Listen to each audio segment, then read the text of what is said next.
Bonjour à toutes et à tous. Merci pour votre présence. Merci par avance à tous nos intervenants qui vont nous accompagner durant cette deuxième partie de matinée consacrée à la prévention en santé. C'est le thème de ce forum.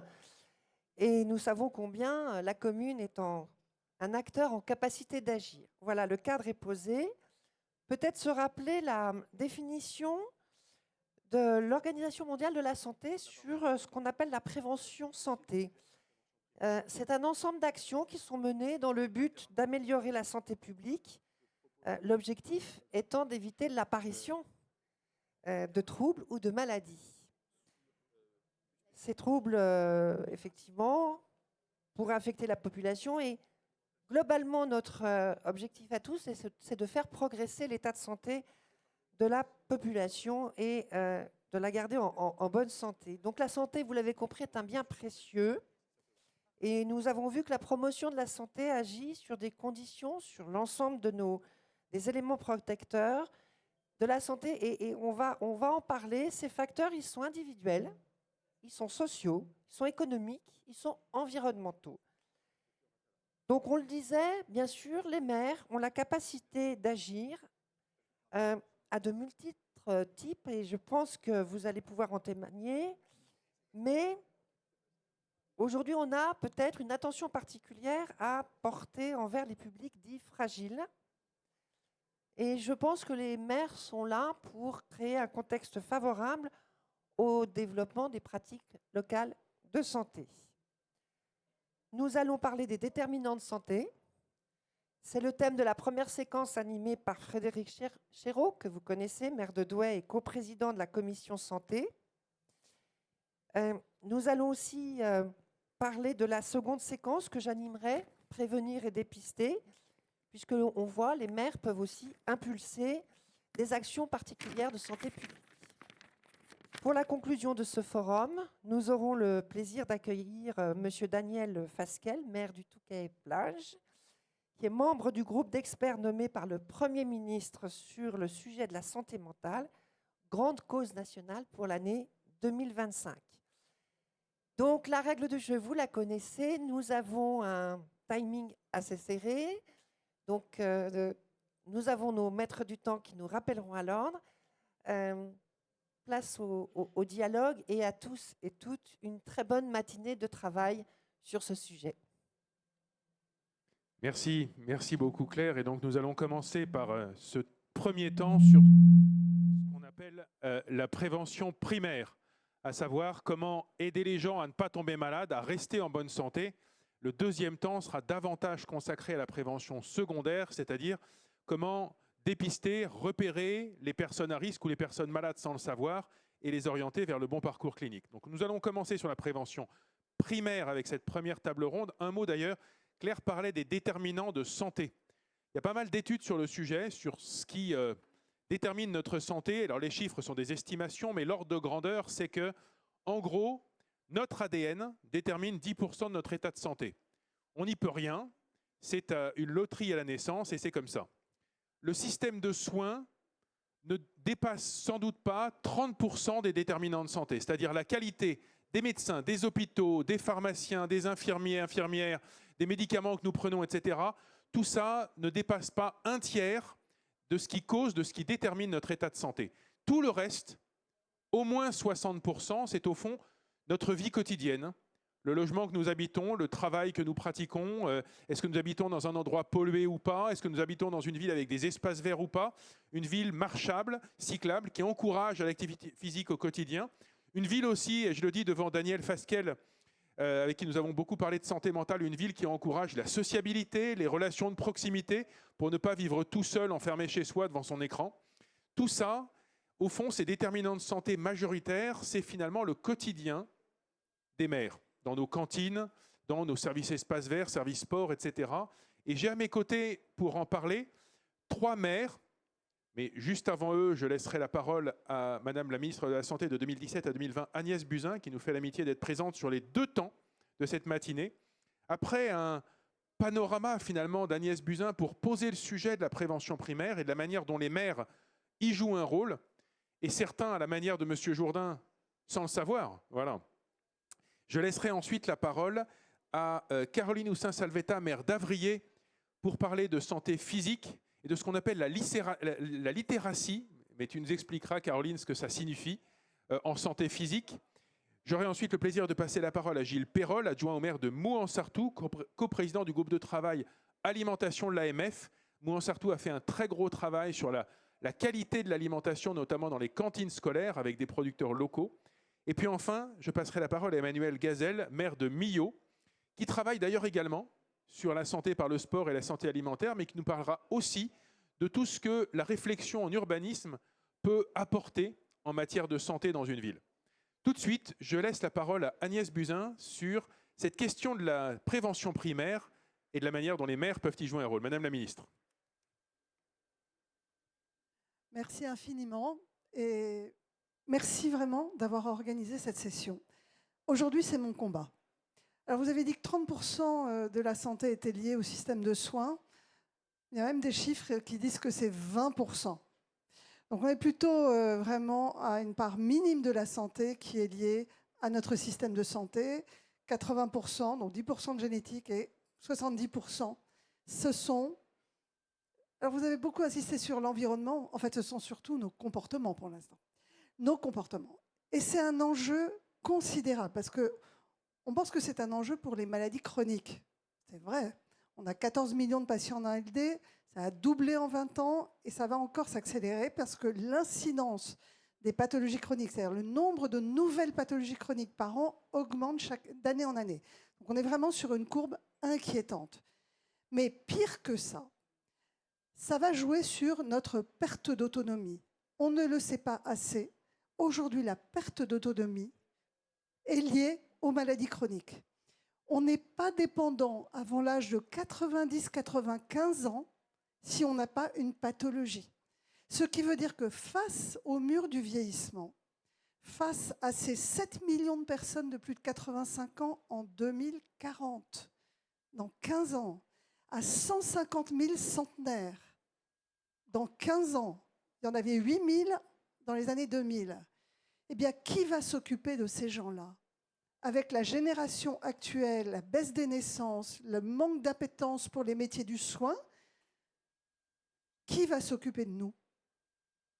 Donc l'enjeu de vieillir en bonne santé, c'est-à-dire de ne pas avoir de maladies chroniques, c'est l'enjeu du vieillissement de nous tous. Et donc c'est un combat que je mène. Pourquoi? Parce que ça fait des années qu'on pense que la promotion de la santé et que la prévention primaire, c'est le travail du ministère de la Santé. Ben non, en fait. Le ministre de la Santé, il n'en peut mais. Le ministre de la Santé, il ne va pas faire un taxe sur les produits sucrés. Il ne va pas faire des pistes cyclables. Il ne va pas s'occuper des cantines scolaires. Et donc, en réalité, mon combat, c'est d'expliquer que la promotion de la santé, que la prévention primaire sur les déterminants de santé, qui sont majoritairement la sédentarité, l'isolement, l'alimentation, les addictions, eh bien, agir sur ces déterminants de santé, ça doit devenir une grande cause nationale, au même titre que la santé mentale, la cause nationale du prochain quinquennat, le bien vieillir, et ça doit être une politique intersectorielle, interministérielle. Arrêtons de donner la prévention primaire en dehors de la vaccination au ministre de la Santé. Et donc, c'est pour ça que cette session, elle est extraordinaire, parce que, effectivement, les élus locaux ont un rôle prédominant. Alors, pas que les entreprises, l'école, le logement, mais vous avez un rôle. Vous avez un rôle pour lutter contre la sédentarité, faire en sorte que vos concitoyens marchent plus. Il y a aujourd'hui des méta-analyses, des analyses de plus de 50 études qui montrent que quand on marche 7000 pas par jour, on réduit la dépression, le risque de cancer, le risque de maladie cardiovasculaire, le diabète, le Parkinson et l'Alzheimer. C'est publié. 7000 pas par jour. Mettez partout dans vos communes le nombre de pas pour aller au marché. Certaines communes l'ont fait. C'est utile, ça donne envie. J'ai fait mes 3000 pas et je en rajoute 2000. Vous avez un rôle dans les cantines scolaires. Faire en sorte qu'il y ait moins de nourriture ultra transformée. Je sais que vous le faites tous, mais voilà, je cite des exemples où les communes, les intercommunalités vont avoir un rôle à jouer. Faire en sorte que les trottoirs permettent aux personnes âgées de marcher sans tomber et d'avoir des bancs pour s'asseoir et sortir, avoir accès à l'espace public. Combien de villes, alors la ville de Paris, n'en parlons pas, elle a supprimé tous les bancs, mais pour lutter contre les personnes sans domicile fixe. Mais en réalité, on empêche les personnes vieillissantes d'accéder à l'espace public, de marcher, et on les isole. Tout ça, aujourd'hui, ça doit être des politiques publiques prioritaires. Donc, je suis très heureuse, j'ai fait l'introduction, monsieur le maire, mais voilà, c'est un combat, nous devons le mener tous ensemble parce que personne ne s'occupera de nous dans 25 ans. Merci. Merci, Madame la Ministre. Et je pense qu'avec vous, nous pouvons l'affirmer. Alors, le micro jaune n'a pas l'air de marcher très bien. Celui-ci peut-être est mieux, voilà. Nous ne sommes pas forcément des acteurs de soins, les maires, et encore, mais nous sommes très certainement des acteurs de santé au sens large. Et tout de suite, 3 exemples pour l'illustrer. Je vais proposer à Caroline Houssin-Salvetta, maire d'Avrier dans le Maine-et-Loire, de me rejoindre pour parler de littératie physique. Nous finançons tous des clubs de sport, mais au fond, l'activité physique, ça n'est pas que dans les clubs de sport. D'ailleurs, 2/3 du sport qu'on fait, c'est hors club. Et puis, il y a simplement, même au quotidien, sans faire du sport, marcher, prendre son vélo pour le quotidien. Et à Avrier, tout ça, on l'encourage. Comment ? Bonjour à tous, merci. Donc pour vous situer, Avrier est une commune de 17 000 habitants, limitrophe à d'Angers. Voilà. Sur Avrier, par rapport à ce qu'on vient d'entendre préalablement, nous n'avons pas de problème de trouver des médecins. La politique que nous menons aujourd'hui, finalement, elle devient tellement attractive qu'on a des jeunes médecins qui proposent de s'installer sur notre commune. La ville bénéficie d'un très bon réseau d'associations sportives. Ce qui nous a intéressés, c'est d'aller encore plus loin dans le système de prévention. Nous avons bien sûr tout ce qui est activité maison sport santé. Et là, on va encore plus loin dans la démarche. Ce que j'aimerais évoquer avec vous aujourd'hui, c'est une approche de littératie physique. Alors, la littératie physique, c'est un concept canadien qui prend en fait, qui intègre comment nous avons conscience, connaissance, envie, motivation pour prendre soin de notre corps tout au long de notre vie et que cela devienne quelque chose de plaisant. Jardiner, bricoler, marcher, faire du sport, c'est complètement intégré dans la société canadienne, ça l'est beaucoup moins en France. Donc on s'est penché sur cette approche qui nous permet d'aller plus loin et on est allé chercher l'IFEPSA. L'IFEPSA, c'est un institut de formation des professeurs d'éducation physique situé à côté d'Angers. On leur a proposé le projet suivant. On leur a dit, on aimerait que nos enfants qui rentrent en 6e aient une meilleure connaissance de leur corps, comment ils appréhendent l'activité physique. On a monté avec eux un projet qui est sur 3 ans. Nous sommes dans la 3e année, on finira en 2026. Cette étude, elle a 3 volets. Elle permet de mesurer l'activité physique des enfants. On a commencé par un premier volet qui est de proposer aux jeunes de CM2, ça présente à peu près on a à peu près 200 enfants sur la commune dans cette classe, dans cette tranche d'âge. On leur propose pendant plusieurs jours de remplir des questionnaires qui prennent en compte quelles sont leurs motivations, leurs connaissances et surtout la confiance qu'ils ont en eux par rapport à l'activité sportive, l'activité physique. Ensuite, on est allé chercher des accéléromètres. Les accéléromètres, c'est ce qu'on met au poignet et qu'on porte pendant quelques jours, que les enfants portent, qui permettent de mesurer l'activité physique qu'ils mènent tout au long de la semaine. Dernièrement, le 3e volet, ce sont les tests physiques. On les rassemble pendant plusieurs jours dans des gymnases, en relation et soutenu par les étudiants de l'IFEPSA et les encadrants de l'IFEPSA, les professeurs, pour permettre à ces jeunes de CM2 de mener des activités physiques, cardiaques, de course, d'endurance, de planche, j'en passe, il y en a plein. Derrière, si j'avais un vœu, ça serait de formuler sur ma commune une école du mouvement.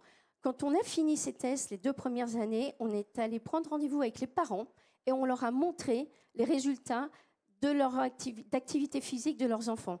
Ce qui est d'assez drôle finalement, c'est que le vendredi soir, tout se calme, l'activité descend. Je ne vous parle pas du week-end, Elle est plutôt plate, l'activité physique. Ça redémarre en semaine. Donc, c'était aussi très intéressant de voir l'échange avec les parents, la prise de conscience du lien santé, activité physique, et ce qu'on peut soutenir à la maison. Voilà en fait le dispositif qu'on a mis en place à travers ça. Je reconnais que c'est une étude inédite en France de mesurer la littératie physique de nos élèves de CM2, mais on est convaincu que ce qui se passe derrière au collège est encore plus déterminant. On souhaite qu'ils rentrent au collège en ayant plus conscience de cette notion de comment je prends soin de mon corps tout au long de ma vie. Voilà ce que je voulais évoquer avec vous.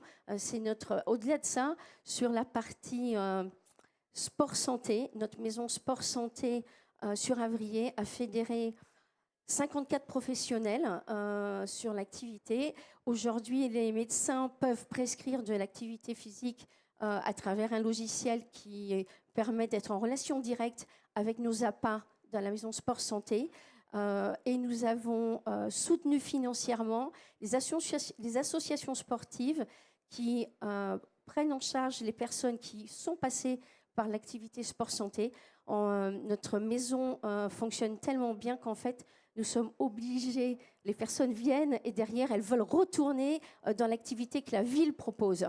Donc aujourd'hui, on finance des associations sportives pour développer des branches spécifiques sport-santé pour accueillir ces patients et pouvoir, nous, au niveau de la maison sport-santé, accueillir de nouveaux patients et permettre un roulement pour que ça ne soit pas toujours les mêmes.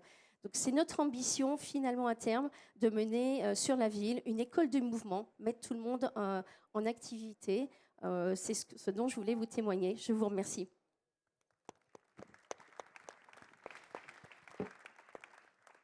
Merci beaucoup, Caroline. C'était à la fois dense comme présentation, stimulant. Ça suscitera, je n'en doute pas, des questions. On va garder les questions pour la fin des 3 présentations. On a parlé de sport, de mouvement. Ça donne faim. À Mouans-Sartoux, on est très en avance sur la qualité de l'alimentation, le bien manger à l'école, en lien avec des producteurs locaux. Comment ça se passe, Gilles? Oui, merci. Alors, pour commencer, peut-être un petit rappel, parce que c'est bien de marquer les bases quand même. En tant que coprésident du groupe de travail alimentation de l'AMF, on sait qu'on n'a pas beaucoup parlé des déterminants de santé. On sait beaucoup de choses sur les enjeux santé-alimentation. On sait que l'alimentation va agir, bien entendu, sur le surpoids, l'obésité, les maladies cardiovasculaires, le diabète et les cancers. Et à partir de là, on a, nous, élus, une connaissance suffisante pour mettre en place des politiques publiques ambitieuses. On peut s'appuyer, bien sûr, sur le programme national nutrition santé, sur l'équilibre nutritionnel. On pourra peut-être un jour s'appuyer sur la SNANC, la stratégie nationale alimentation, nutrition, climat, si elle sort. Et tout ça sont des appuis pour nous. Et on voit bien que malgré ces programmes nationaux, les problématiques de santé liées à l'alimentation perdurent. Et donc, il faut que nous, les villes, on puisse agir. Alors effectivement, je vais partager avec vous quelques exemples de ce qu'on peut faire à Mouans-Sartoux. Alors, comme toutes les collectivités, la politique alimentaire, elle commence par la cantine. Et en fait, nous, on travaille la cantine depuis la crise de la vache folle. Ça a été notre déclencheur et c'était un grand scandale sanitaire. Et au moment où le ministère nous avait interdit de servir du bœuf pour parents des enfants malades, on est passé au bœuf bio. Parce que le bio avait un système de production qui respectait de nourrir l'animal à l'herbe, logiquement, et donc il n'y avait pas d'enjeu de santé publique derrière. Et au moment du Grenelle de l'environnement, qui prévoyait déjà 20% de bio, on a décidé de partir sur le 100% bio. Alors pourquoi le 100% bio? Parce qu'on pense que c'est l'alimentation qui est la plus engagée pour respecter à la fois la santé et l'environnement. Et que adapter notre régime alimentaire par là est intéressant. Et on a réussi en 4 ans à passer au 100% bio et sans surcoût, je tiens à le dire. Parce que c'est vrai que c'est souvent un frein pour nous, pour nos budgets, de passer à l'alimentation bio. Mais si on travaille efficacement contre la diminution du gaspillage alimentaire, on a diminué de 80% le gaspillage, ça fait 20% d'économie du budget alimentation. Et on est passé aussi, et ça c'est le programme national nutrition santé qui nous y engage, et la loi Egalim, à plus de végétal dans l'assiette, à rééquilibrer les protéines. Nous, on est à 50% de menus végétariens, 50% de menus avec viande et poissons, et ça, c'est 25% d'économie. Donc, en fait, ce choix de régime alimentaire, il est bon pour la santé, il est bon pour l'environnement, et en fait, de jouer sur les deux, le bio et l'évolution du régime alimentaire, on arrive à l'équilibrer financièrement. C'est ça la recette. Et on a essayé de regarder ce que ça donnait en termes de santé, effectivement. On a fait une étude avec le CHU de Nice. Le surpoids et l'obésité des enfants à Montsartou est à 7,6%, alors que l'étude d'Esteban, qui date de 2017, donc assez en arrière, était à 17% sur cette tranche d'âge. Donc on voit que, alors même si on sait que les CSP peuvent faire varier un petit peu, mais quand on est 2 fois moins, ce n'est pas que le CSP qui a fait baisser. Et ce qui est intéressant, c'est que les enfants, on sait qu'ils sont prescripteurs à la maison de beaucoup de comportements. Et cette même étude du CHU de Nice, elle montre que le taux d'adhésion au repère du PNNS est de 68% dans les familles. 68% à un niveau très bon ou excellent. Ça veut dire que les autres, ils ont quand même les repères, ils les poussent un peu moins. Et le deuxième, c'est l'adhésion au bio, qui est à 64%, très bonne et excellente aussi. Donc on voit que le régime alimentaire se modifie. Il y a une deuxième étude qui a été faite par l'Université Côte d'Azur et Supagro Montpellier, qui a montré, parce que au-delà d'accompagner les enfants, on a créé une maison d'éducation à l'alimentation durable qui accompagne l'ensemble des habitants de la commune. Et c'est 71% des habitants qui ont modifié leur pratique alimentaire en 5 ans. Ils mangent moins de 30% de produits ultra transformés. Madame la ministre l'a rappelé tout à l'heure que c'était extrêmement important. Ils mangent moins 23% de viande et ils mangent plus 28% de bio. Donc on sait qu'avec les déterminants de santé, on sait que ça va faire du bien à leur santé. Mais le résultat, c'est aussi que ça diminue de 26% l'impact carbone de l'alimentation de nos habitants. Et diminuer l'impact carbone, c'est aussi agir sur d'autres déterminants de santé, parce qu'on sait que les canicules vont avoir un effet très fort sur la santé, par exemple, ou la disparition de la biodiversité, des équilibres naturels. Voilà, donc quelques exemples de ce qu'on peut faire, et peut-être profiter du temps de parole qui m'est donné pour conclure, que actuellement, les communes, elles sont efficaces sur le terrain pour faire ça. Mais elles ont besoin quand même d'un certain soutien de l'État. Le financement des PAT dans le PLF, c'est 0 €. C'était 10 millions l'année dernière, 20 millions il y a 2 ans. L'ADEME s'est vu baisser son budget de 59% et va mettre 0 € peut-être. J'ai vu le président hier, je vais essayer de faire améliorer, mais vous voulez passer à 0 € de soutien sur les projets alimentaires territoriaux aussi. Donc, on pourra continuer à faire tout ce qu'on peut, mais si on n'a plus de moyens, et si en plus le DILICO vient nous prendre le peu qui nous reste, eh ben, on ne pourra plus mener ces politiques de santé et qui accompagnent 70% des déterminants. Donc voilà, il ne faut pas nous abandonner sur le chemin. Merci. Merci beaucoup Gilles, et nous allons terminer avec les témoignages de cette première table ronde. Je demande à Emmanuel Gazel, maire de Millau dans l'Aveyron, de me rejoindre. Alors je sais qu'à Millau, on travaille aussi sur le sport, on travaille sur l'alimentation, et puis il y a surtout une approche de l'urbanisme en termes de santé. Je te laisse la parole, Emmanuel. Merci beaucoup. Donc, en effet, moi j'ai à peu près les mêmes chiffres, mais c'est vrai que c'est variable à 5-10%. Donc, on a les comportements individuels qui agissent sur ces déterminants de santé et en particulier le sport, l'activité physique. Alors à Millau, on est très engagé là-dessus, on est ville sportive, on a des éducateurs sportifs dans nos écoles, on a beaucoup d'actions en ce sens. Sur 22 000 habitants, 7 000 licenciés dans un club sportif. les facteurs socio-économiques, dont l'accès à une alimentation de qualité, c'est aussi quelque chose de primordial. Moi, je les ai à 45%, ces facteurs socio-économiques. Et donc, en effet, il y a cette qualité alimentaire à la cantine. Donc, nous, on est à 62% bio et local. Avec aussi un autre effet positif, c'est qu'on structure une filière agricole locale, parce que chaque année, on réinvestit entre 300 et 400 000 euros dans l'agriculture aveyronnaise. Donc ça permet aussi à nos agriculteurs d'avoir un débouché fiable et durable. Et puis, c'est important aussi d'avoir l'accès pour tous à cette restauration de qualité.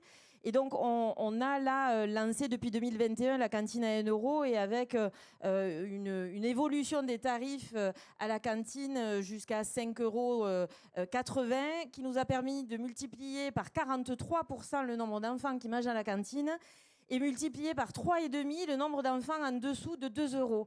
Donc là, c'est une grande fierté, parce que finalement, ces enfants ont au moins un repas de qualité par jour, avec des produits locaux, bio. Et donc, c'est toute une éducation aussi à la santé qui est mise en place. Et puis, on a une troisième particularité. Donc là, on est plutôt sur les 25% de facteurs environnementaux. C'est que Millau est au cœur d'un parc naturel régional, celui des Grands Causses. Et c'est un parc naturel qui est très intégrateur. Donc, on porte le SCOT. On porte également le contrat local de santé. Et donc, c'est une force, parce que notre contrat local de santé, il est vraiment en synergie avec tous les engagements aussi environnementaux qui sont portés par un parc.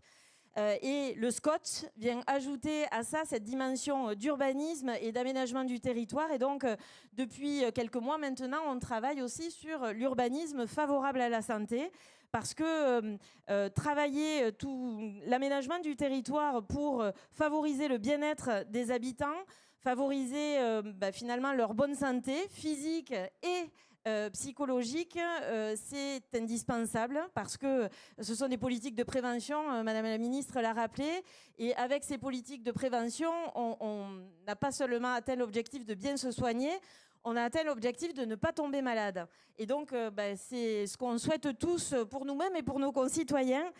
Donc, tout à fait concrètement, ces politiques d'urbanisme favorables à la santé, elles sont portées d'abord en lien avec les habitants, parce que l'idée, c'est pas de faire uniquement pour les habitants, mais c'est de faire avec eux. Et donc, dans le contrat local de santé, on est le premier de France, mais je crois que c'est en train d'essaimer, on a un conseil citoyen tiré au sort sur l'ensemble de notre bassin de vie, qui compose 93 communes et 70 000 habitants.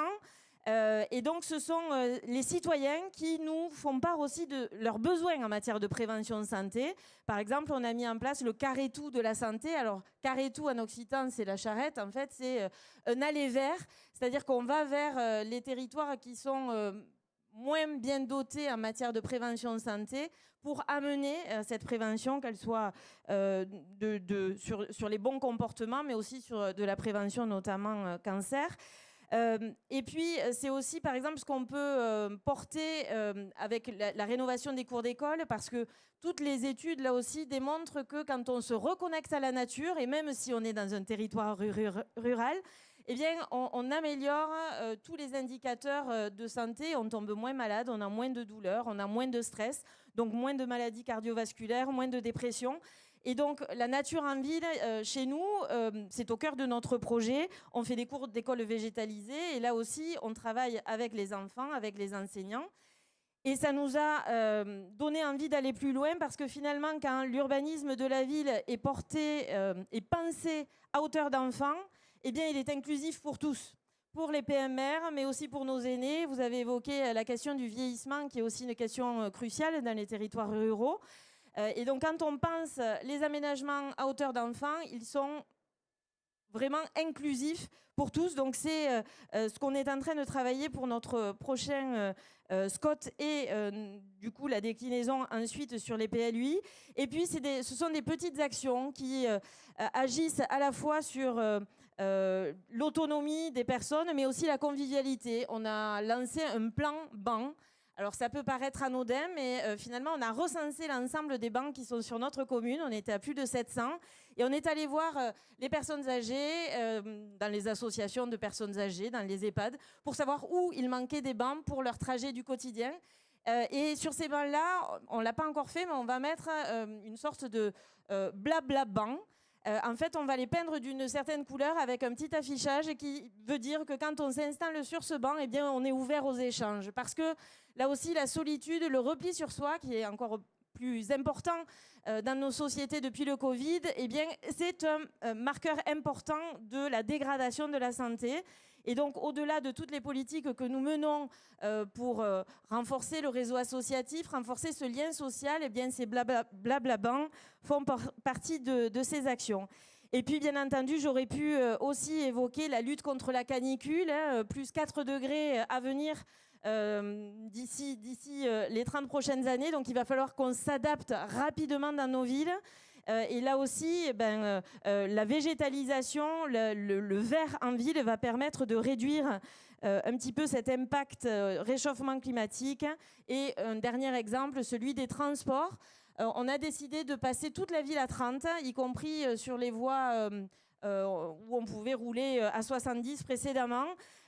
D'abord parce qu'on réduit là aussi, on améliore la qualité de l'air et on réduit aussi le bruit. Le bruit est vous êtes élu, vous savez combien le bruit est une problématique importante pour nos concitoyens. En passant de 50 à 30, on réduit le nombre de décibels par 2. Et donc là aussi, eh bien, on réduit le stress, les maladies cardiovasculaires. Et je trouve que toutes ces politiques finalement favorables à la santé, elles ont un côté très positif aussi pour l'environnement et elles sont beaucoup plus rassembleuses finalement aujourd'hui que des politiques qui seraient présentées sous le seul prisme de l'environnement. Voilà. Et je vais terminer moi aussi en faisant un petit peu le même constat que mon ami Gilles, c'est-à-dire que pour pouvoir mener ces politiques de prévention et finalement réaliser des économies à la sécurité sociale, nous avons besoin de moyens. Parce que habitat digne, espace public agréable, vert, bien tout ça, c'est des moyens colossaux. Et donc, nous avons besoin d'être accompagnés sur toutes ces politiques-là pour pouvoir être efficaces et éviter aux gens d'être malades. Voilà, merci.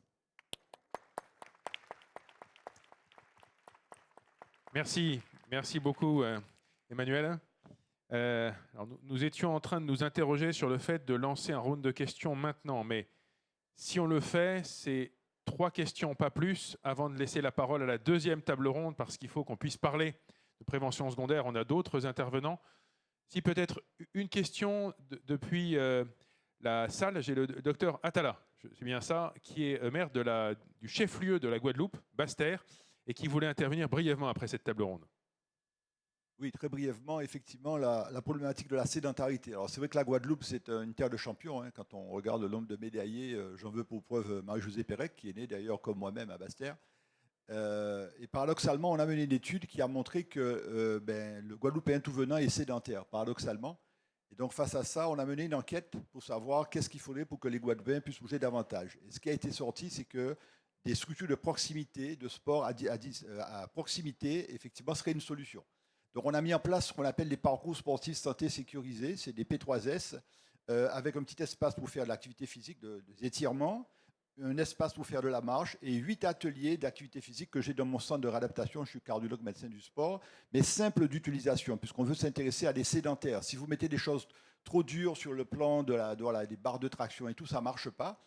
Et paradoxalement, on a mené l'enquête après, quelqu'un qui a mené sa thèse en aménagement du territoire, un master, et cette population sédentaire que l'on voulait voir venir, c'est elle qui est venue.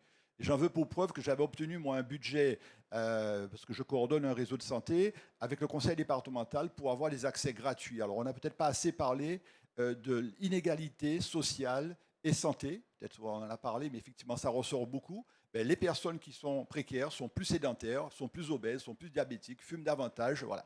Et j'avais obtenu, je croyais avoir bien fait, trouvé le Graal, des inscriptions gratuites dans la piscine d'à côté et surtout dans les salles de sport. Je me suis dit, ça y est, j'ai trouvé la solution. Le conseil départemental me permet de lutter contre l'obstacle financier. Après, je revois les personnes à ma consultation qui me disent, oui, c'était bien la salle de sport, La piscine, il faut y aller. On n'a pas le tram, on n'a pas le métro en Guadeloupe, donc le transport pas terrible. La salle de sport, c'est une ambiance un peu particulière. Par contre, le petit P3S que vous avez mis là à côté de chez moi, à proximité, j'y vais et on a obtenu, c'est la chance qu'on a eue, ça a duré, là, depuis 5-6 ans, ça dure. Avec l'Agence régionale de santé, on a obtenu des financements pour avoir des éducateurs sportifs santé en APA, activité physique adaptée, qui créent ce lien, qui incite les gens en fonction de leur pathologie à faire l'activité physique. Et ça crée un plaisir à se rencontrer. Elles nous disent, on a plaisir à se retrouver entre copains, entre copines, avec cette éducatrice. Et donc, ça a été la solution, la proximité, la gratuité certes, mais la proximité qui fait qu'on a évalué le dispositif et la population que l'on voulait cibler, qui était celle sédentaire. C'est pas, bien sûr, il y a des sportifs aussi qui viennent utiliser ces P3S, parcours sportif santé sécurisé, mais c'est surtout cette population précaire, cette population sédentaire qu'on voulait toucher, et c'est celle qu'on a pu effectivement trouver, puisqu'un an après, et du coup, on a étendu le dispositif à toute la Guadeloupe, toutes les communes en disposent, et moi, j'ai, pour ma commune, créé ce qu'on appelle des city sports un peu partout, où là aussi, des éducateurs sportifs, il faut trouver les financements, bon, pour l'instant, ça tient, incitent à l'activité physique. Bien sûr, l'accès est libre, les gens peuvent y aller quand ils veulent, mais le fait d'avoir un APA, activité physique adaptée, ça permet d'expliquer, tu as mal au dos, voilà comment il faut faire, tu es obèse, voilà comment il faut faire, et les gens ont plaisir, parce que s'il n'y a pas cette proximité, si on ne tient pas compte de la réalité socio-économique de la population et cette facilité d'accès, ben, ça ne marche pas. Et là, c'est la preuve que ça a marché. Ça a d'ailleurs été labellisé Plan National Nutrition Santé, et puis on est bien content. Merci. Merci beaucoup. Belle expérience. Et effectivement, je rappelle qu'en France, les 2/3 de la pratique sportive se font hors club. Peut-être un ou deux témoignages rapides. Il n'y aura pas forcément de réponse des intervenants et ensuite, on passera à la deuxième table ronde. Alors voilà, j'ai 2 mains qui se sont levées. Je vous laisse apporter le micro.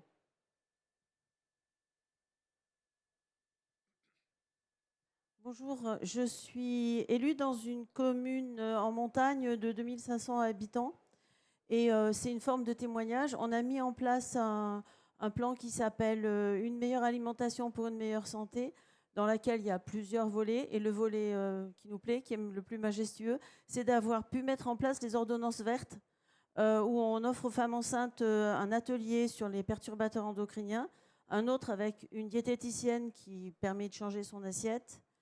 Et en échange, on leur offre un panier de légumes bio par semaine jusqu'à la fin de leur grossesse. On est pauvres, alors c'est dépendamment de leur QF. Mais, et c'est à des buts. D'autres communes l'ont fait, les retours sont très positifs. Et ça permet aussi de créer du lien entre ces personnes. Nous, on est peu nombreux, mais au moins elles se rencontrent, elles échangent. Comment on fait avec un céleri rave. Et ces choses-là sont, en fait, semblent très efficaces. Et il faut des sous, alors on a gratté des sous à l'ARS pour 1 an. Il ne faut pas hésiter à solliciter son ARS, effectivement. Je salue Agnès Buzyn qui a passé un long moment avec nous. Merci. Et Merci une beaucoup. deuxième question. Voilà. Merci beaucoup. Alors moi, je suis Brigitte Adam, deuxième adjointe à la mairie de Saint-Denis de la Réunion. Donc une grosse commune, 156 000 habitants, 19e ville de France. Alors moi, j'ai 2-3... Alors effectivement, sur la santé, nous avons mis en place un plan senior en action où à l'année, ils payent 5 € pour une activité par semaine. Ils sont 6 000 à s'être inscrits là-dessus, dans la démarche de la santé. Mais alors pas que la santé physique, mais la santé mentale, recréer la cohésion, recréer du lien social également.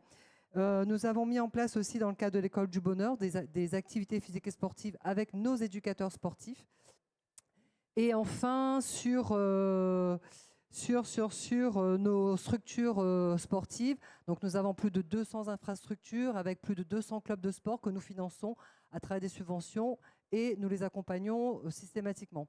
Alors, évidemment, je ne vais pas faire le lien avec la Guadeloupe, mais nous avons nos champions aussi, Dimitri Payet, Melville Mallard, Daniel Narcisse, Jackson Richardson, etc. Donc, moi, j'ai 2 questions. C'est la question de... L'État avait demandé à ce que les enseignants dans nos écoles élémentaires puissent proposer une activité de 30 minutes par enfant par jour. Alors, je souhaiterais savoir, est-ce qu'on a une évaluation sur cette demande-là, alors qu'on a, je pense que ce n'est pas pratiqué, donc j'aimerais bien que ça puisse vraiment être concrétisé dans nos écoles. Et la deuxième petite chose, c'est que cette année, le ministère des Sports, ou je ne sais pas qui, à supprimer les aides pour les licences entre 6 et 13 ans. Alors, quand on supprime les aides des licences entre 6 et 13 ans, on tue nos enfants. Voilà, je le dis comme ça. Et je souhaiterais qu'il y ait une révision sur cet accompagnement de la licence de nos jeunes. 6-13 ans, ça veut dire simplement qu'on ne permet pas à certaines familles d'accéder au sport, d'accéder à une activité sportive. Et Dieu sait qu'on a des jeunes talents qui peuvent briller à un haut niveau également. Merci. Voilà.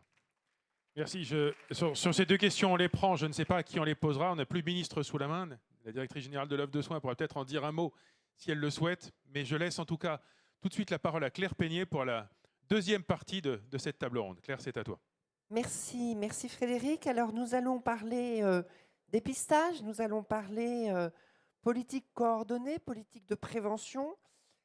Je pense qu'on peut être d'accord sur le fait que le dépistage est un véritable enjeu de santé publique et que les élus se sont saisis de ce sujet en lien avec leurs professionnels de santé. Et c'est comme ça que nous avons construit cette deuxième séquence pour laquelle nous allons avoir plusieurs invités. Nous avons besoin d'entendre des différents témoignages et je pense que nous aurons le temps de prendre plusieurs questions. Je vais commencer par accueillir à mes côtés Nathalie Prunier. Nathalie Prunier qui est donc, bonjour, vous êtes adjointe au maire de Colmar, en charge de la solidarité des personnes âgées, du handicap et de la santé. Belle délégation qui doit bien vous occuper. Pourquoi nous avons souhaité que vous puissiez témoigner, c'est que depuis juillet 2025, Colmar a été labellisé Ma Ville se ligue. Donc, en quelques mots, vous allez nous dire ce que ce label représente pour une commune, les initiatives que vous avez mises en place. Vous m'avez parlé du Mamobus, mais vous m'avez parlé aussi d'actions de prévention dans les quartiers politiques de la ville en lien avec la CPTS. Et puis enfin, on va s'interroger, on aura d'autres témoignages sur la mise en place du dispositif Ville sans tabac. Voilà. Donc, merci d'être là. Et puis, eh bien, vous connaissez la règle du jeu. Vous avez 5 minutes. Merci.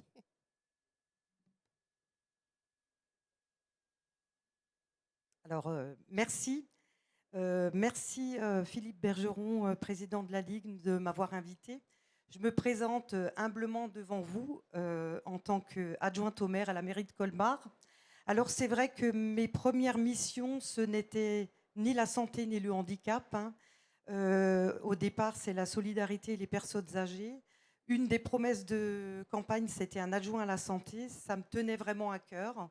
Ça a été rajouté, et je le précise, sans moyens humains et sans finances. Donc c'était assez difficile de le faire, mais je suis fière aujourd'hui de dire qu'on l'a fait.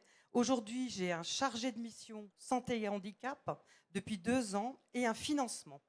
Donc les élus servent aussi à ça, à se battre et à proposer à notre maire et à nos collègues nos opinions, défendre ce qu'on croit, ce qu'on le croit. Pardon. Alors, pour Ma Ville se ligue, tout d'abord, je suis fière aujourd'hui de dire que nous avons eu les 4 rubans pour la première action de Ma Ville se ligue. Un dossier, et beaucoup d'élus comprendront, qui a été monté en 3 mois. C'était une action de hier pour demain et une action collective, mais collective non seulement avec mes collègues élus et monsieur le maire, mais collective avec tous les services. C'est-à-dire, la ministre n'est plus là, sur les déterminants de santé. Alors, si j'ai quelque chose à vous apporter aujourd'hui, allez dans ce dispositif Ma Ville se ligue. Vous aurez tous les outils des déterminants de santé pour une ville en bonne santé. La première chose que nous avons mis en place en tant que prévention, c'est un mammobus. Un mammobus devant la ville de Colmar.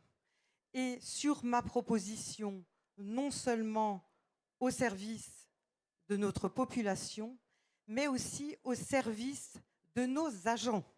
Parce qu'il est aussi très important, en tant qu'élu, de la bonne santé de nos agents et de nos collaborateurs. Et donc, on est 53% de femmes à travailler à la ville de Colmar sur 1400 agents, une population de 70 000 habitants. Et pour une première, on a eu un peu plus de 12% de personnes qui sont venues au Mammobus parce que, avec le maire, nous avons décidé que sur les heures de travail, les femmes pouvaient aller prendre leur rendez-vous de Mammobus. Et ça, aujourd'hui, en tant que femme, je suis fière de l'avoir proposé. La deuxième chose, c'est avec la CPTS, nous avons un bus qui s'appelle Aime ta santé, qui au départ était seulement pour les villages alentours et ruraux. Et on s'est rendu compte que dans nos quartiers prioritaires, on avait aussi besoin d'emmener ce bus. 162 dépistages sur 2 jours, alors qu'on m'avait dit cette population ne viendra pas, voilà. Sauf que, on l'a dit tout à l'heure, il faut de la pédagogie, il faut de l'information, c'est important pour la population. Pour la prévention, évidemment, on a la chance d'avoir un comité du Haut-Rhin, comité Ligue contre le cancer, qui est très actif et avec qui je travaille beaucoup. Donc sur toutes les actions, et j'ai entendu aussi les actions de prévention sur les cancers des hommes. Aujourd'hui, c'est Novembre Bleu aussi pour le cancer de la prostate. Évidemment, nous mettons aussi toutes ces actions et nous avons, nous les communes, une obligation, je dirais même, d'information au niveau de nos concitoyens, d'utiliser tous les moyens de communication de la ville, qu'ils soient digital, qu'ils soient papier ou qu'ils soient de conférence, pour informer nos concitoyens. Une dernière chose pour conclure. Au niveau de la santé, c'est vrai qu'en arrivant dans mon mandat, je vous l'avoue, ce n'était absolument pas une priorité, ni pour le maire, ni pour notre équipe. Sauf que le Covid est passé par là. Et d'emblée, donc je dois dire c'est mon premier mandat, je suis issue de la société civile, j'ai été sur la mise en place d'un centre de vaccination où sur Colmar, nous avons quand même vacciné 120 000 personnes sur les 1 an et demi. Et pour moi, ça a été une mission, salutaire et une mission qui m'a permis de me dire la santé, évidemment, ça doit rester une compétence de l'État, mais les communautés et les EPCI doivent s'en saisir. C'est hyper important. Et c'est de là que tout a découlé. Donc aujourd'hui, si j'ai un message à vous dire en tant qu'élu, allez vers cette action de Ma Ville se ligue, qui va vous ouvrir des horizons au niveau de la prévention des espaces sans tabac, on en a parlé tout à l'heure. Colmar n'a pas attendu Ma Ville se ligue pour les espaces sans tabac. En fait, avant la loi du 1er juillet 2025, nous avions 75 espaces sans tabac, plus un parc, un grand parc à Colmar arboré. Et la politique de l'équipe du maire, c'était ne pas contraindre les écoles, ne pas contraindre les gens qui souhaitent ces espaces sans tabac et surtout ne pas stigmatiser les fumeurs, ce qui est très important, mais leur proposer l'accompagnement de la mairie et de ses services pour faire ces espaces sans tabac. Voilà, je vous remercie. Merci beaucoup, Madame Prunier. J'ai proposé à Jean-François Morel, président de la Fédération des communautés professionnelles territoriales de santé. Vous êtes médecin généraliste à Bécon-les-Cranies, dans le Maine-et-Loire. Et il nous a semblé intéressant déjà que vous puissiez, en quelques mots, expliquer ce qu'est une CPTS, même si je pense que tous nos élus sont presque tous maintenant bien au fait. Et puis, on va parler de la gouvernance de la prévention sur un territoire. C'est un sujet qui vous intéresse. Tout à l'heure, on a parlé de coordination. Mais quels sont les acteurs de cette gouvernance? Ne pas oublier les usagers, ça a été déjà dit, mais je pense que vous allez en reparler. Et puis, vous nous avez dit, et ça nous a fait plaisir quand on a préparé cette conférence, que les CPTS ont besoin d'être en lien avec les acteurs de proximité, c'est-à-dire les élus. Donc voilà, je vous laisse la parole et vous connaissez la règle, c'est 5 minutes. Merci beaucoup. Merci. On va faire un petit exercice pour commencer parce qu'en termes d'activité physique adaptée, je vous sens un petit peu mou. Alors, je vais vous demander qui a déjà travaillé avec une CPTS? Mettez-vous debout, s'il vous plaît. Ah ben non, debout, quoi. Activité physique adaptée comme ça, c'est un peu moyen quand même. Hein. Merci. Vous pouvez vous rasseoir. Qui n'a jamais travaillé avec une CPTS? Ça va. Qui ne sait pas ce qu'est une CPTS? Mettez-vous debout. Bon, alors on va faire rapidement. Et alors, dernière question, vous pouvez vous rasseoir.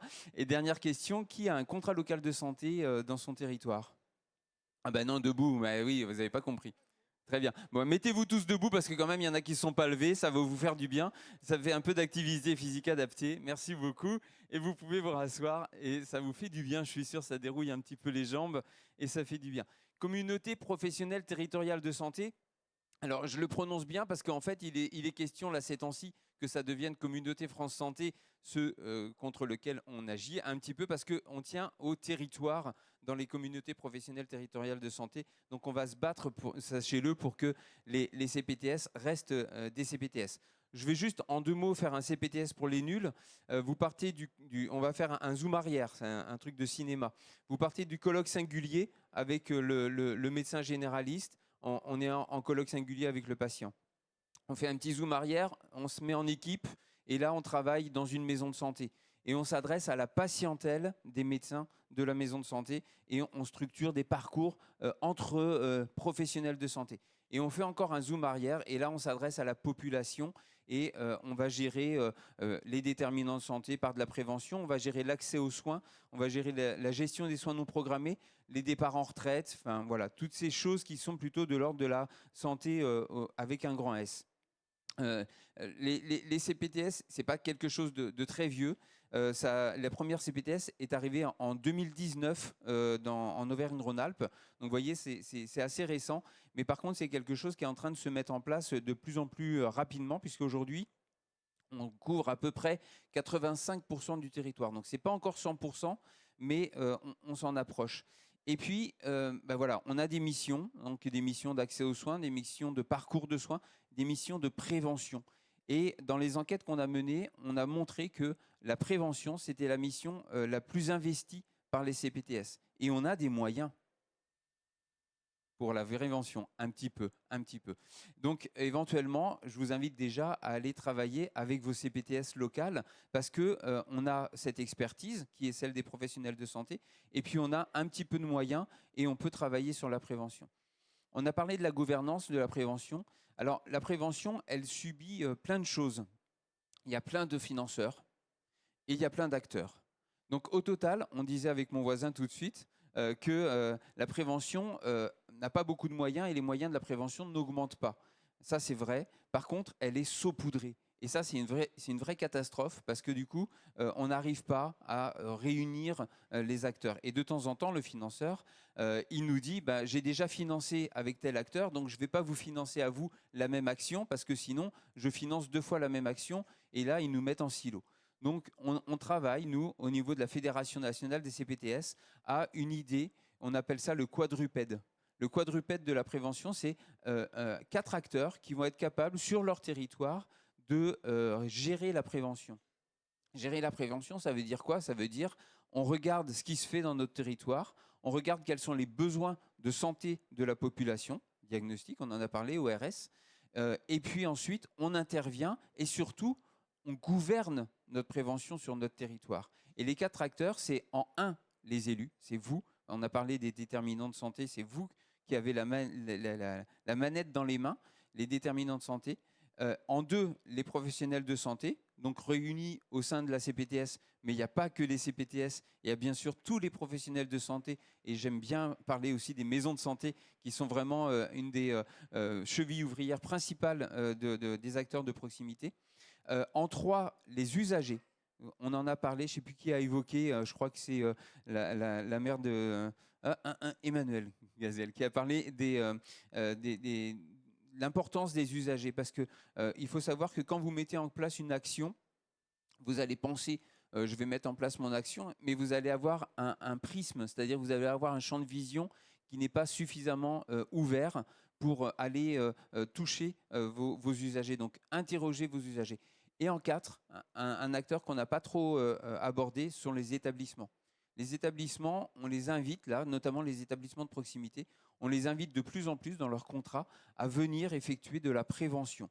Je dis proximité, mais c'est aussi les GHT, puisque les GHT ont des projets en termes de prévention, et notamment un projet qui s'appelle responsabilité populationnelle, et qui fait aussi de l'aller vers, qui vient aussi vers les territoires. Donc vous voyez, en fait, il y a plusieurs acteurs qui ont chacun des petits bouts de moyens. Et si on fédère nos moyens et si on fédère nos actions, et surtout si on les gouverne, eh bien, on va pouvoir éviter, par exemple, que à Bécon-les-Granites, où j'habite, et puis juste à côté à Avrier, non, à Bécon-les-Granites, où je travaille, et juste à côté à Avrier, où j'habite, je vous jure que c'est vrai, eh bien, on n'est pas la même action à 15 jours d'intervalle. Ça n'a pas de sens. Il y a 20 km entre les deux. Par contre, si on est capable de mutualiser nos actions, eh bien, on va dire aux habitants de Bécon, allez donc à Avrier, vous allez voir, il y a une action sur la prévention des maladies cardiovasculaires, vous allez pouvoir en bénéficier.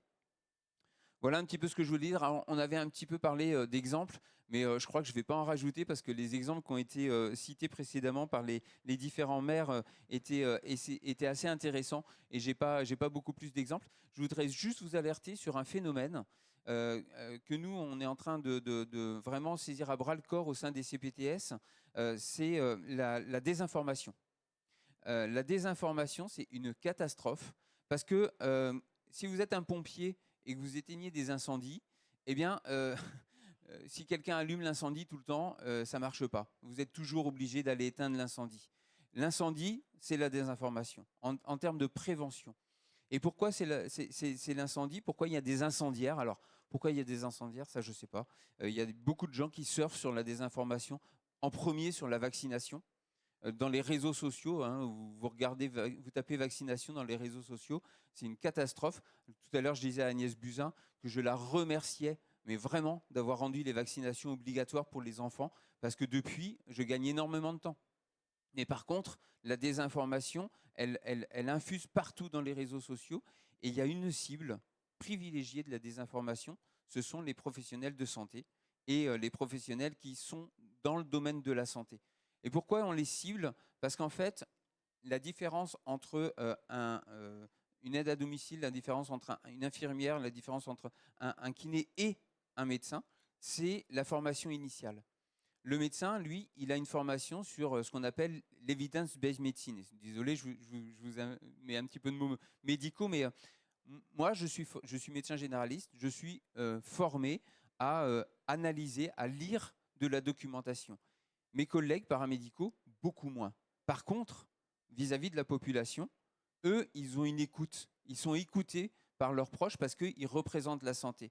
Eh bien, on les cible. Donc, le travail qui est à faire est collectivement, et c'est toute la société qui est concernée, c'est de lutter contre la désinformation, et en premier auprès de nos soignants. Et donc, il faut qu'on travaille avec nos soignants pour qu'ils montent aussi en compétences et qu'ils soient capables de porter une bonne information auprès de la population, parce que sinon, on aura beau mettre de la prévention partout, on sera toujours en mode pompier. Merci beaucoup Jean-François Morol.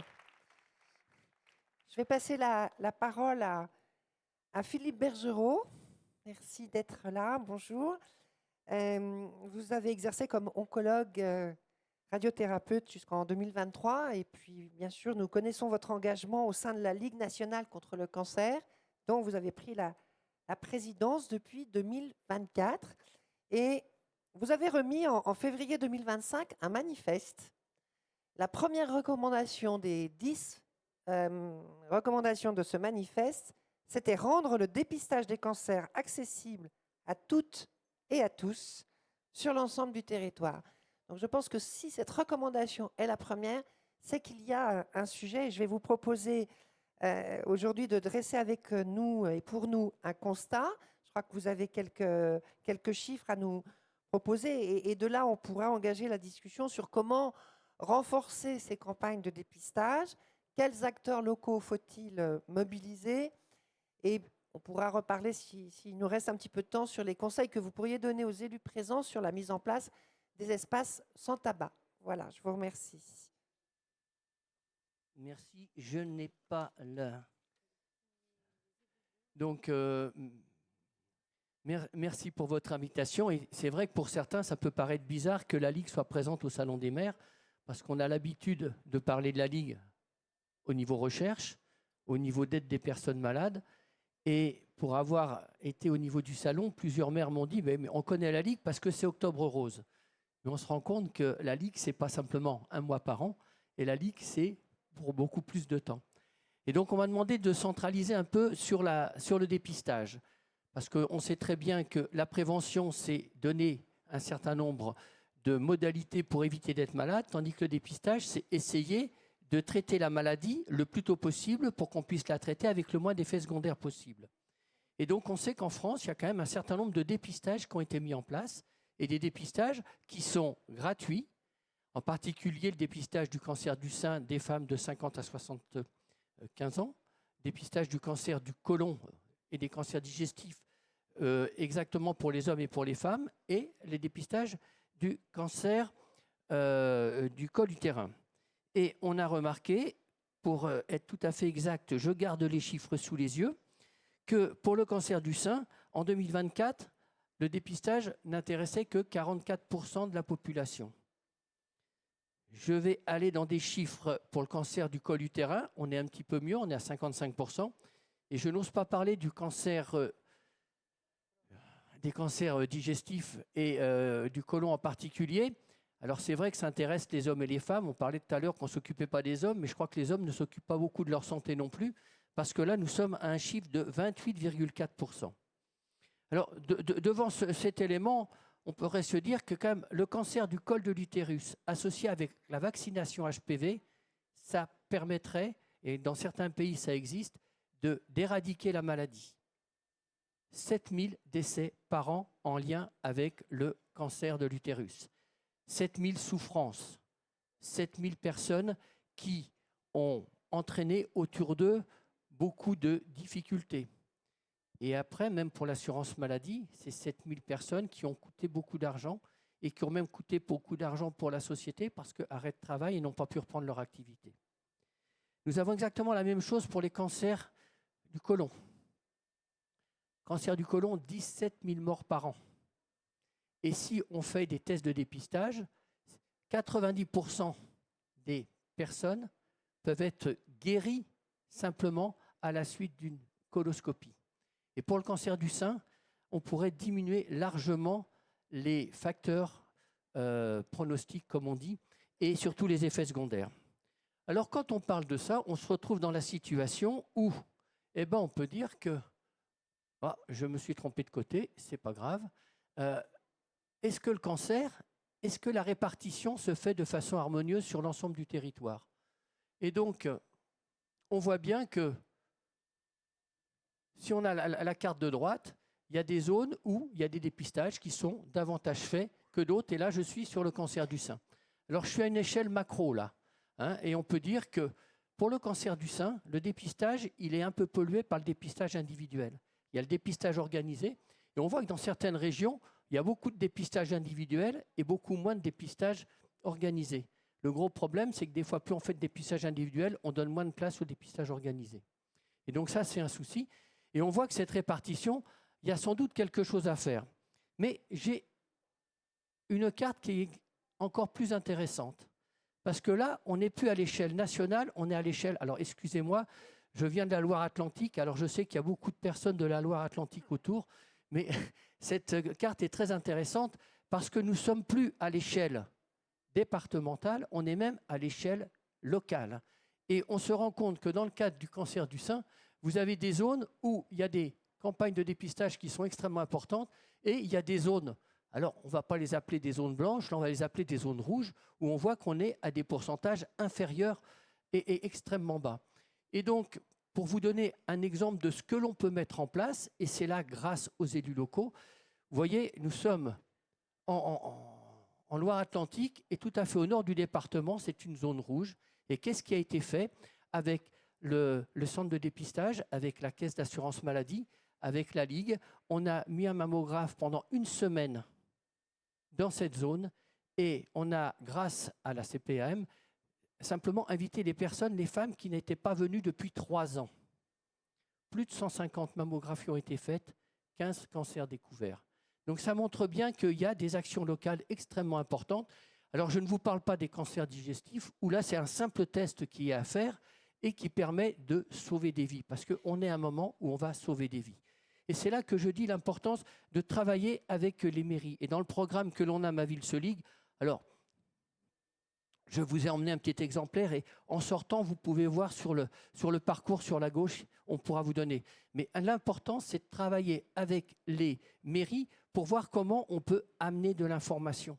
Parce qu'un exemple aussi, sur Paris, je crois que c'était dans le 20e, 56% des femmes interrogées ne savaient pas que le cancer du sein avait un dépistage qui était gratuit. Donc ça peut paraître hallucinant. Donc ça montre qu'il n'y a pas que les campagnes qui sont impactées. L'information est fondamentale. Et donc c'est grâce à vous, vous connaissez les quartiers, vous connaissez les zones, on peut aller avec vous. Et c'est grâce aussi la Ligue, on a tous nos comités, on peut être présent, on a des bénévoles qui peuvent vous accompagner. Comme on dit, ce n'est pas quelque chose qui peut coûter de l'argent, on peut ensemble, et si on se met avec toutes les associations, progresser sur ce problème de dépistage. Je ne vais pas revenir sur la prévention parce qu'on l'a dit et mon temps est limité, mais juste je passe la dernière information pour comme ça vous aurez les renseignements si besoin. Je vous remercie. Merci beaucoup, Monsieur Bergerot. Donc ça sera important effectivement, voilà, cette dernière diapo, c'est important de montrer que vos comités départementaux sont très actifs et que nos élus peuvent les contacter dans le cadre de la mise en place de ces actions. Merci pour ces chiffres qui sont très parlants. Je vais inviter Madame Cazeneuve à nous rejoindre. Vous êtes la directrice déléguée de la gestion et de l'organisation des soins de la CNAM. Vous allez nous expliquer, nous redire effectivement le rôle de la CNAM qui impulse, qui coordonne l'ensemble de stratégies, le déploiement de l'invitation de ces fameux programmes nationaux de dépistage dont nous venons de parler. Et puis, vous avez conçu un programme d'aller vers, je pense qu'il est important aussi à nous expliquer, en lien et en direction des publics les plus fragiles, les publics les plus éloignés du système de santé. Et puis, je pense que vous êtes très attaché aussi à la stratégie d'aller vers populationnel, propre à chaque territoire. Et là, je pense que vous allez nous dire que le travail de coordination implique nos élus, nos CPTS, nos associations dans le domaine social. Je pense que voilà, c'est important de redire, la CNAM est un acteur central, incontournable, mais sur chacun de nos territoires, nous avons pu travailler avec les délégations et je pense que c'est important de réexpliquer comment tout ceci fonctionne. Merci en tout cas de votre présence, Madame Cazeneuve. Merci beaucoup pour votre invitation.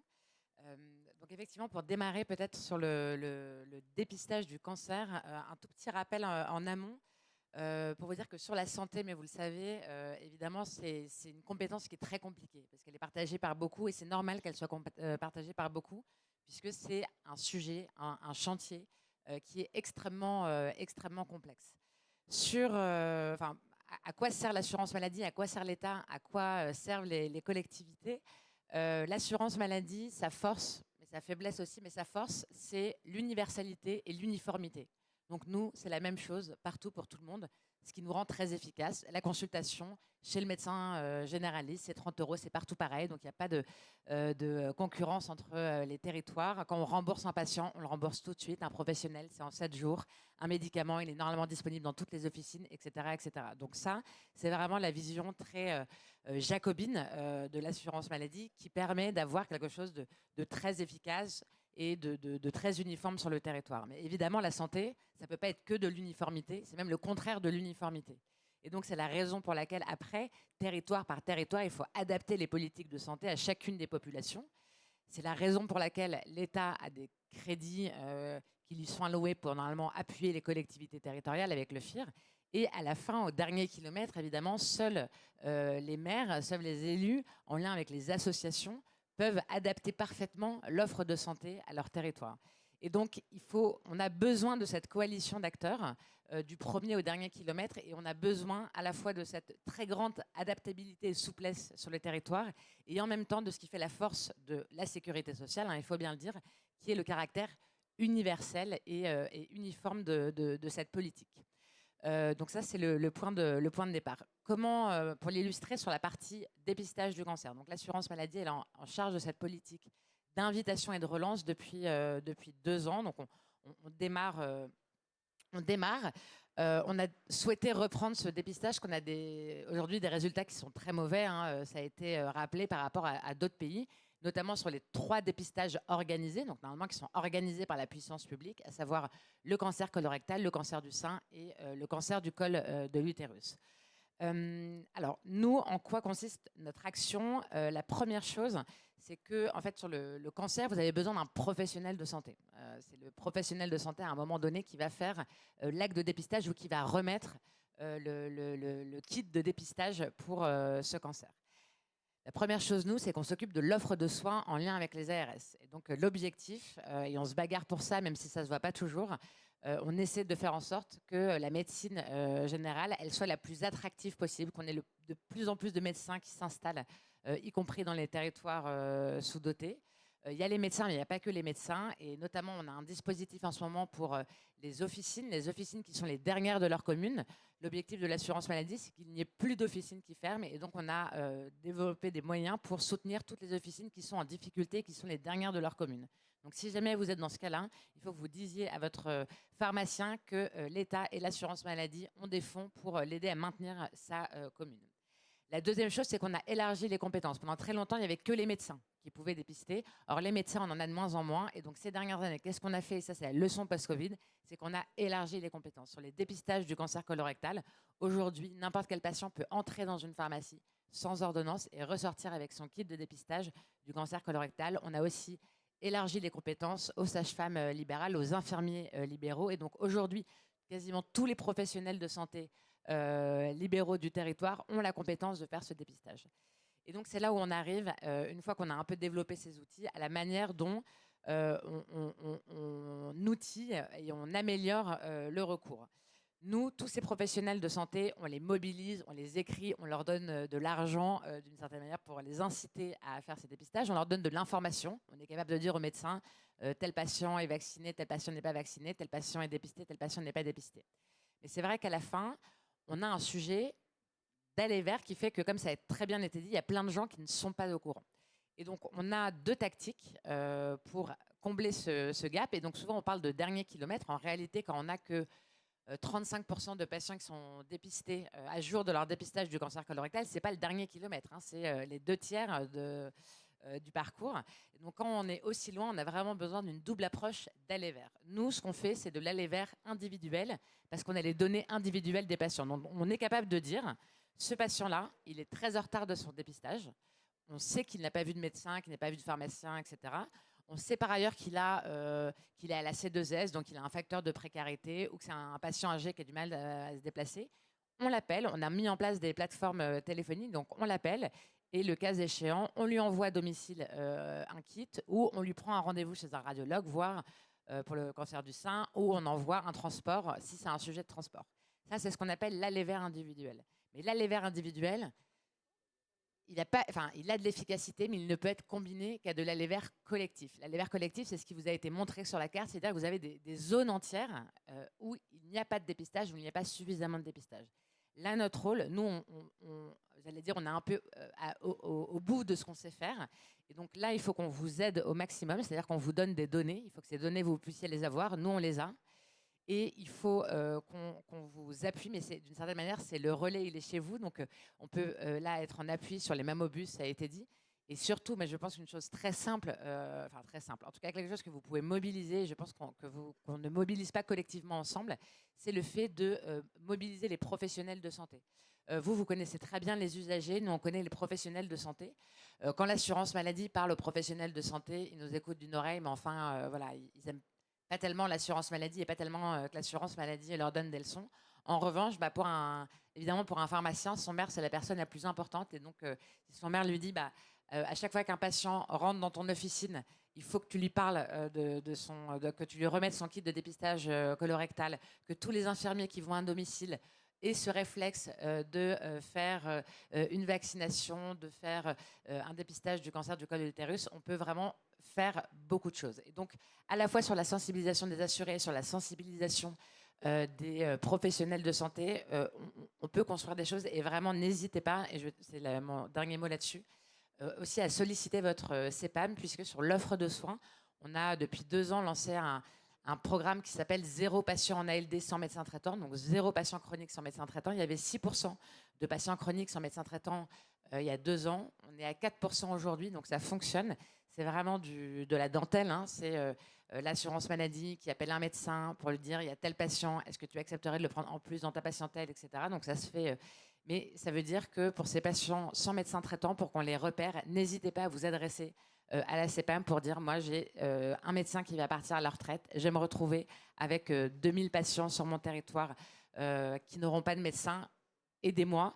Et ça, plus vous l'anticipez et plus vous l'anticipez avec l'assurance maladie, mieux on est capable de vous aider et de trouver des médecins pour récupérer votre patientèle. Et je me dépêche si j'ai encore 2 minutes, peut-être pour vous dire.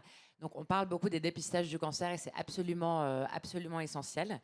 Peut-être pour vous dire qu'il y a d'autres programmes de prévention en matière de dépistage et de diagnostic qui sont très importants. Vous connaissez peut-être MT-DAN. MT-DAN, c'est le programme de dépistage et de santé orale chez les enfants. Là, on passe une étape. Cette année, c'est MT-DAN tous les ans. Avant, c'était tous les 3 ou 4 ans. Cette année, c'est MT-DAN tous les ans. On a lancé le programme MT-DAN tous les ans en avril. Aujourd'hui, on a déjà 2 fois plus d'enfants qui vont chez le dentiste qu'à la même période l'année dernière. On sait que l'accès au dentiste est très compliqué dans les territoires. C'est la raison pour laquelle on a très fortement valorisé les dentistes lorsqu'ils prennent des enfants. Donc, il y a une incitation pour les dentistes à prendre les enfants. Et on a toute cette campagne où on invite et on incite les dentistes. Donc, en tout cas, cette action de prévention orale. Et pour les zones REP, REP+, on ira dans chacune des écoles faire la promotion en santé et faire le dépistage à l'intérieur de l'école. On a aussi les dépistages des troubles du langage et des troubles visuels. Je le dis parce qu'on a lancé cette expérimentation. On l'a d'abord expérimenté en Vendée, dans les petites classes en maternelle. On envoie des orthoptistes et on envoie des orthophonistes dans les écoles. Résultat, on a un enfant sur 3 en classe maternelle qui a des troubles du langage et des troubles visuels non dépistés. Ça, ce sont des enfants qui arrivent au CP, puis en CE1, puis en CE2, qui en fait souvent ont un trouble 10 ou un trouble de l'attention. C'est des enfants dont on va dire qu'ils sont de mauvais élèves, qu'ils sont indisciplinés à l'école. En réalité, ça, c'est vraiment le cœur des inégalités sociales de santé. Ces enfants, ils n'ont pas la possibilité d'avoir une scolarité correcte parce qu'ils n'ont pas été suffisamment dépistés suffisamment tôt. Ça, notre ambition, c'est de le développer d'ici 2027, de le généraliser. Normalement, c'est une des missions de la PMI, mais on sait que la PMI, elle a parfois du mal à se déployer dans toutes les écoles. Donc, nous, on vient en soutien.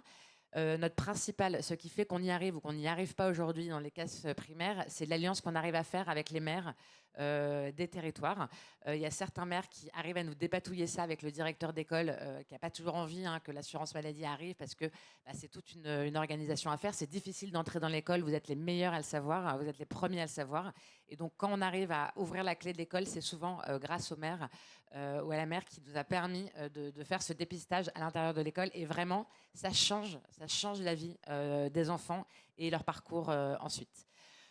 Je voulais parler d'obésité et d'hypertension artérielle, mais je n'aurai pas le temps. Un dernier mot sur la santé mentale, pour vous dire que sur la santé mentale, on est tous un peu au pied du mur, on ne sait pas bien comment faire en réalité. Il y a plusieurs plans, c'est une grande cause nationale, on est tous confrontés au quotidien voilà, à cette espèce de grande pathologie, ce spectre finalement face auquel on ne sait pas faire grand-chose.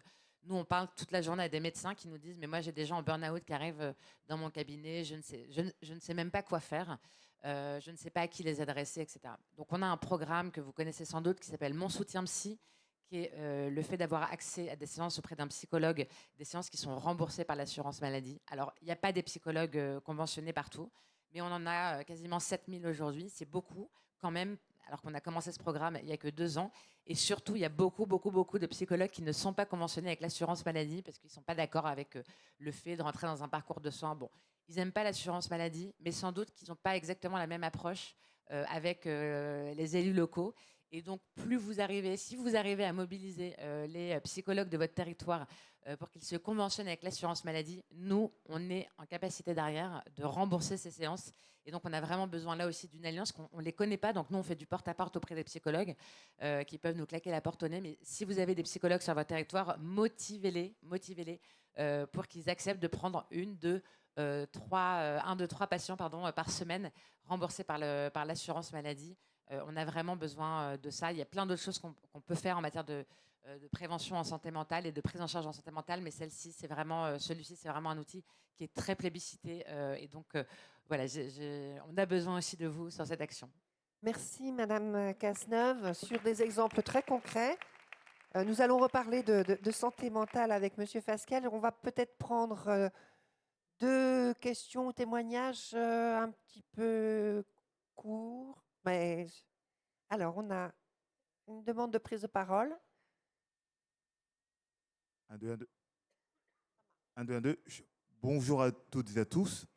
Je me présente, donc Désiré Nangy, maire de Buzancy, petite commune dans le nord-est de la France, en Argonne-Ardennaise. Et j'ai la chance d'avoir donc une double casquette puisque je suis élu et puis je suis aussi professionnel de santé. Je ne dirai pas ce que je fais pour ne pas faire de publicité.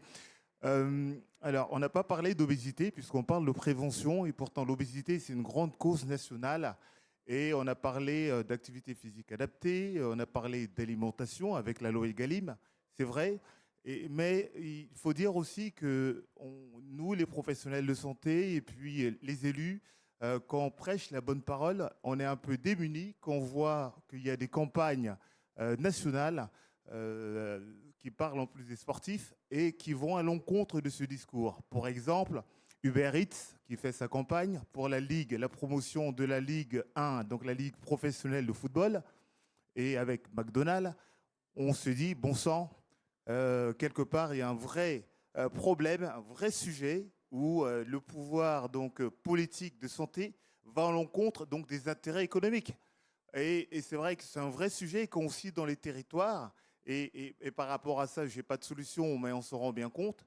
Les activités, les zones d'activité, on essaye d'accueillir donc des entreprises, des sociétés, et dont McDonald's, qui d'ailleurs attire, c'est un facteur d'attraction pour les autres entreprises. Et donc, quand vous avez un McDonald's qui s'implante sur votre territoire, on sait qu'il y a une corrélation directe entre le taux d'obésité et la proximité d'un McDonald's sur un territoire. Ça, il faut le savoir.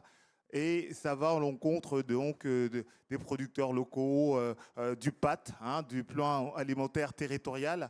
Et en tant qu'élu, donc, on a le CLS que je pilote aussi.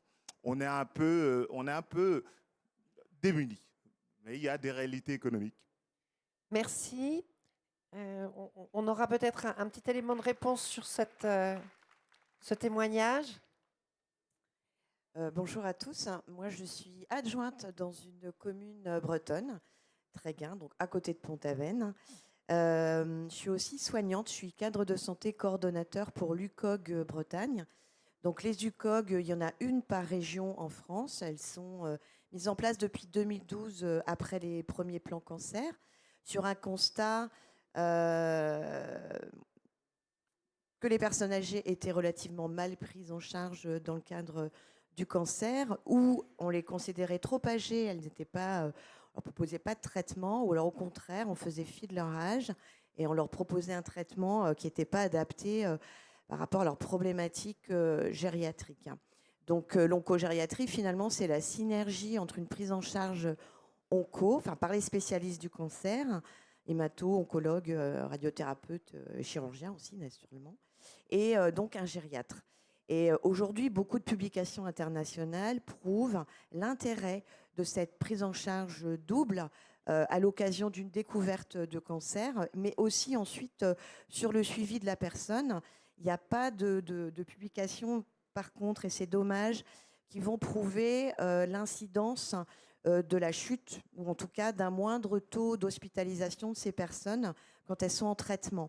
Néanmoins, on sait quand même qu'on gagne, lorsqu'elles sont suivies, en qualité de vie, et qu'il y a quand même une inflexion des tox qui sont liés au traitement.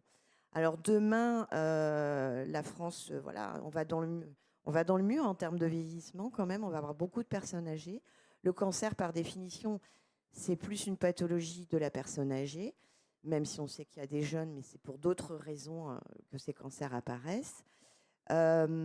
Et donc, en fait, aujourd'hui, au niveau des UCOG, on est tous unanimes pour dire qu'il demeure encore un agisme par rapport au dépistage des signes du cancer chez la personne âgée. Et donc, aujourd'hui, je voudrais vous informer que le 9 octobre dernier, il y a eu une journée nationale qui a fait très peu de bruit, très peu d'écho. Bon, probablement de notre faute aussi au niveau de la SOFOG, parce qu'on a été pas très très bon sur la com. Il y avait une journée au Sénat où il y avait très peu de politique. C'est bien dommage, parce qu'on pense aussi que ces messages-là doivent passer par les politiques, pour tout ce qu'on a évoqué ce matin et à de multiples reprises. En tout cas, cette journée a vocation à être récurrente à partir de cette année. Donc, appel à la Ligue contre le cancer, à la CNAM, au CPTS. Moi, j'ai beaucoup travaillé avec ma CPTS de Tréguin. Elles sont absolument merveilleuses, mes soignantes. Je les adore. Mais bon, ça, c'est ma casquette d'élue. Sur Octobre Rose, on a fait vraiment une très belle opération. Donc voilà, donc je vous demande d'être à l'écoute de cette journée qui aura lieu donc au mois d'octobre. J'ignore encore la date à ce jour. Et je voudrais aussi vous dire que la dermato va poser un gros problème, particulièrement en Bretagne, mais pas que. On a un gros souci sur les dermatologues. Alors moi, je pense quand même qu'on pourrait essayer de développer des programmes à partir de l'IA et surtout mobiliser les infirmières. Alors moi, je suis infirmière de formation. J'ai eu de la chance de travailler avec des gens extraordinaires dans ma vie professionnelle avant d'être à l'UCOG.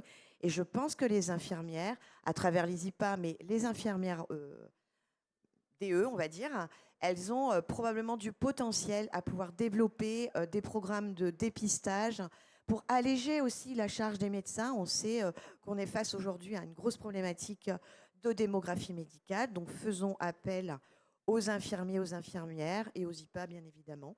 Et donc voilà, dernier message pour conclure. Pensez au 9 octobre, pensez à relayer ces messages de prévention, de dépistage des signes de cancer chez les personnes âgées. Parce que demain, ce sera nous, comme l'a dit Madame Buzyn. Merci beaucoup de ce témoignage. Je pense qu'on va accueillir Monsieur Fasquelle qui va conclure cette séquence. On va reparler de la santé mentale. Bien, écoutez, merci d'être restés. Vous êtes tous en hypoglycémie, donc je vais essayer d'être très bref et d'attirer au maximum votre attention. Et donc, j'ai préparé un petit PowerPoint. Je ne sais pas si ça va marcher ou pas. Dans quelle direction il faut que je pointe? Sur la droite, sur la gauche? Voilà, ça y est. Donc, comme vous le savez, la santé mentale a été déclarée comme grande cause nationale 2025. Et nous sommes 3 à animer cette grande cause. À la fois le professeur Lejoyeux, qui est psychiatre, expert, très reconnu sur ces questions, Angèle Malâtre, qui anime l'Alliance Santé Mentale, et Michel Barnier souhaitait qu'il y ait un un élu, un maire qui fasse partie du trio. Il me l'a proposé puisqu'en fait, quand j'étais député, j'étais à l'origine de la grande cause nationale pour l'autisme en 2012. J'ai créé le groupe d'études autisme à l'Assemblée nationale. J'ai créé dans ma commune, et je salue les élus du Touquet qui sont ici, une école parentale pour enfants autistes que j'avais fait visiter à Michel Barnier. Donc il avait ce souvenir et j'ai accepté parce que je pense que c'est important, vous allez le voir, que les maires soient pleinement associés à cette année sur la santé mentale. Alors les chiffres sont quand même préoccupants. Ils sont connus, mais c'est 13 millions de personnes qui sont directement concernées en France. C'est le numéro 1 des arrêts de longue maladie. C'est la première cause de handicap dans le monde. En France, il y a un suicide toutes les heures. Moi, je suis professeur de droit et je le constate à l'université, 41% des étudiants ont des troubles anxieux ou dépressifs. Un suicide d'agriculteur tous les 2 jours en France, vous le savez très bien, vous qui êtes notamment élu de territoires ruraux. Voilà. Donc ces chiffres, ils sont là, ils sont sur la table, il faut en avoir conscience, ils sont préoccupants.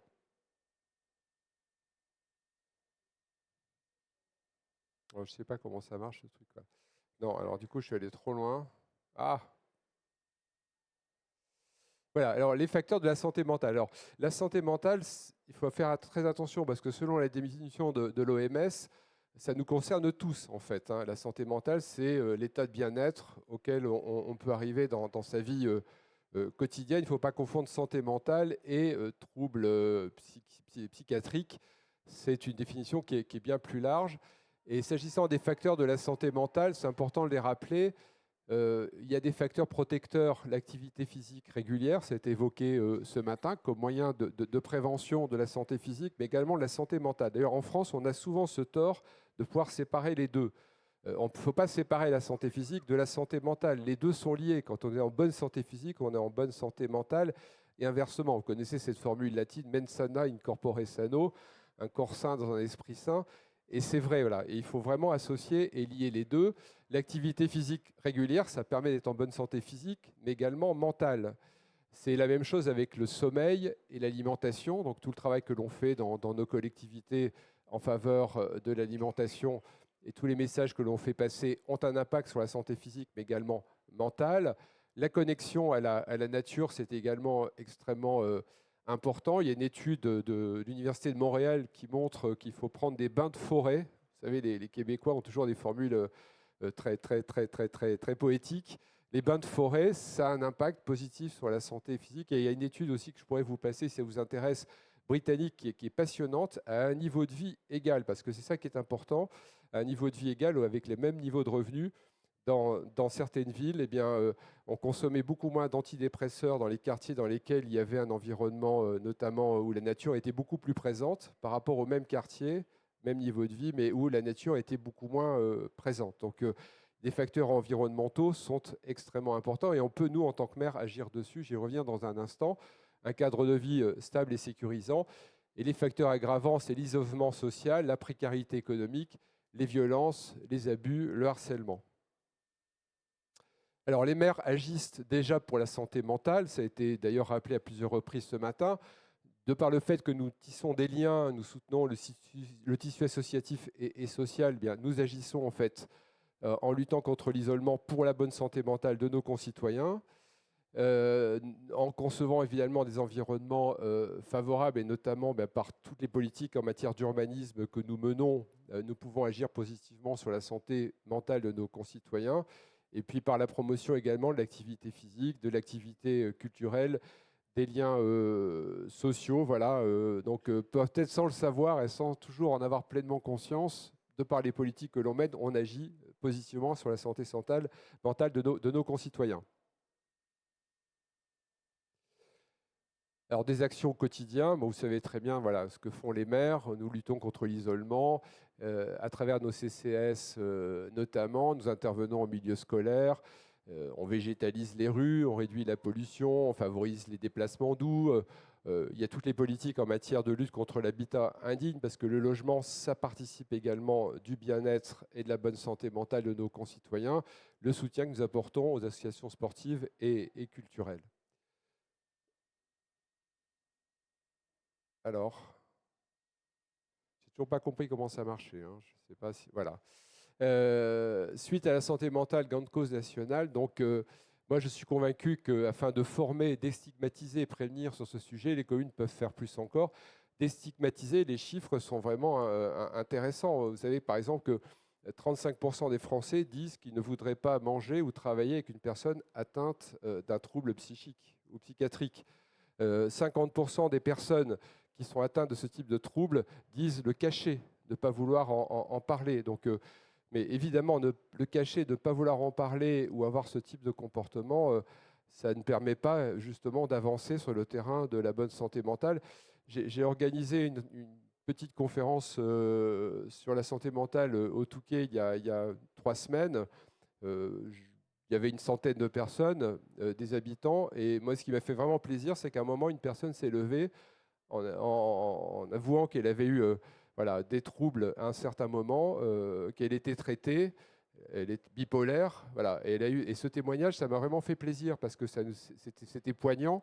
Mais surtout, c'était la preuve qu'on était dans la bonne direction. Le fait qu'elle prenne la parole, qu'elle en parle sans honte devant les autres, et que ceux qui sont atteints de ce type de difficultés puissent aller vers elle également, c'est extrêmement important. Voilà. On a connu à un moment le fait qu'on cachait la maladie du sida, le cancer aussi, même encore parfois, certaines personnes hésitent à dire qu'elles sont atteintes de la maladie du cancer.